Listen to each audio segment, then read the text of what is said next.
Venezuela enfrenta una crisis de gasolina no vista en décadas.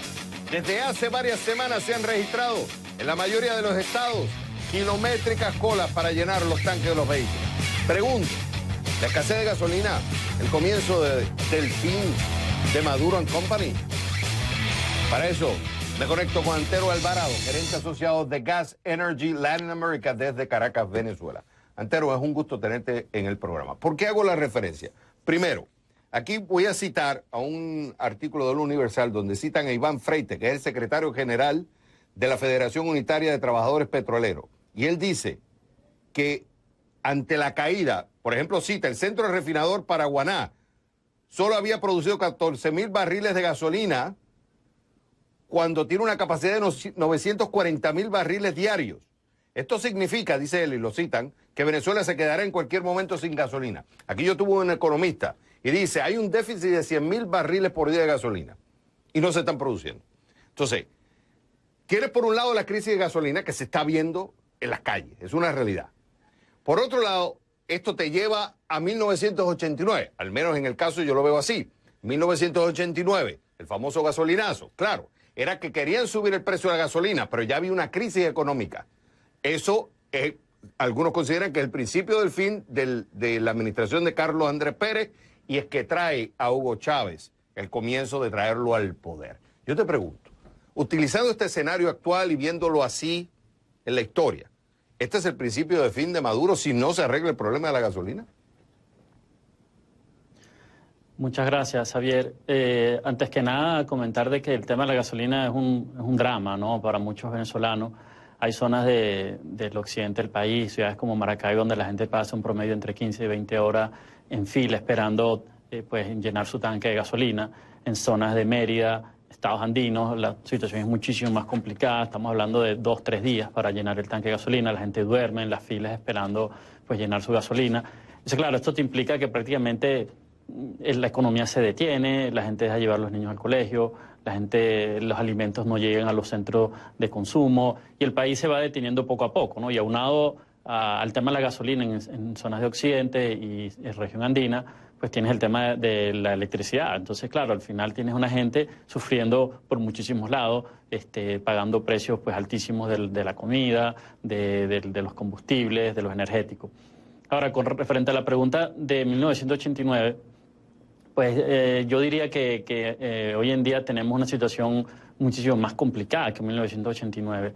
Sin embargo, pues el mismo gobierno tiene unos mecanismos de defensa que no existían en 1989. Habían estas ayudas sociales, que por más que sean eficientes o no, pues hay gente que sigue creyendo en esas cosas y la gente pues al final, pues como que hay un miedo obviamente a ser reprimida por protestas. Entonces al final pareciera que no es una situación de solución sencilla, ¿no? Ahora, pero espérate, pero hay un problema real, hay un problema físico. La gasolina no está llegando. Y para tú poder producir gasolina, porque si hay un déficit de 100,000 barriles diarios, ¿de dónde vas a sacarla cuando cada vez estás produciendo menos petróleo, cuando estás lidiando con las sanciones, cuando no tienes la maquinaria, tienes las refinerías, como dice Freites, produciendo 14,000 barriles de gasolina cuando su capacidad es 940,000 diarios? O sea, hay un problema físico. En la medida que tú no traigas gasolina, va a llegar un momento que va a haber una escasez total, lo que implica que te puede parar el país, ya de por sí con una crisis humanitaria seria. Sin gasolina no mueves. Entonces, ¿cómo lo va a solucionar el gobierno? A pesar de que sí puede tener algunos contentos, de que tiene el tema de la represión, pero ¿cuánto más vas a aguantar si la gente no tiene gasolina?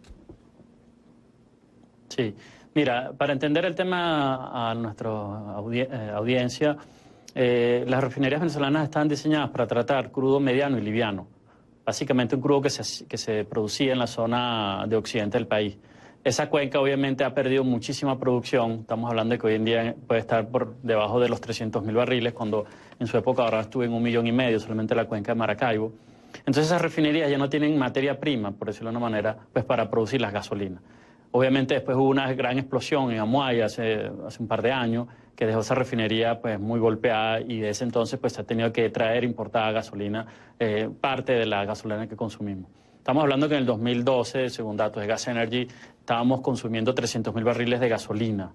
Hoy en día solamente estamos consumiendo menos de 170 promedio de 2018. Hoy en día podemos estar por muchísimo por debajo de eso. Estamos hablando de que un país que ha ido consumiendo menos gasolina, menos carros, menos personas, el gobierno pues ha ido restringiendo la oferta. El único que produce y vende gasolina es PDVSA.